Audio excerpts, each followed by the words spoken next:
The last 18 months have been absolutely amazing. AI wasn't new, but it suddenly exploded on world's consciousness. And China is one of the leading countries where investment is happening in AI. We're seeing an explosion of AI investment here, particularly a lot of investment in specialized models, the development of Chinese language models, but also models to solve particular tasks in a way that suits a local environment. A lot of that research and development is actually turning into technology that is of great interest, not only just within China, but also globally as well. Particularly when we look at some of the industries where China has such a dominant capability, particularly most recently around the whole EV market, which is a very, very logical place for AI to be utilised.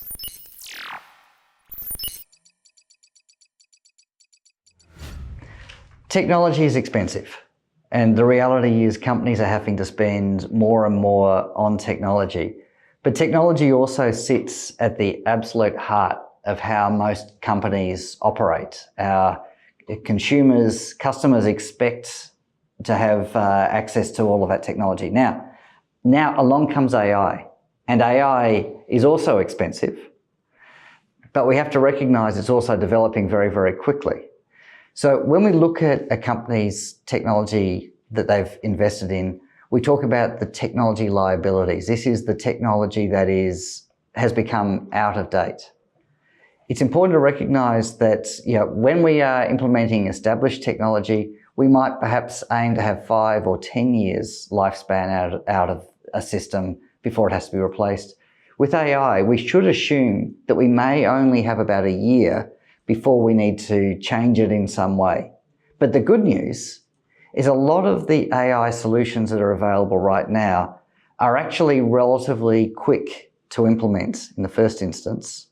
And our Generation AI report showed that when workers are using AI every day, they're getting very rapid returns. So that means you can actually build a business case that assumes that you get those benefits and pay back the cost of implementation just within the time frame that you'll have that running, and then invest again in its next generation.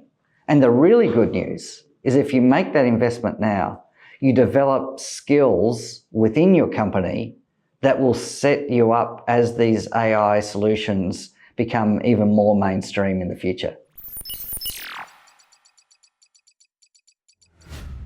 We've worried about technology replacing jobs ever since IT came on the scene, and the reality is that's not happening.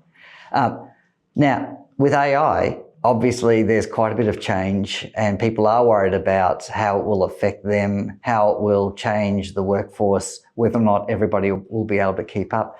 But I did find it very interesting. In our Generation AI report, we identified that the Chinese respondents were on average significantly more optimistic about AI improving their jobs and AI being additive to society and social cohesion. That perhaps reflects a level of engagement with the technology and the amount of R&D that's happening here as well.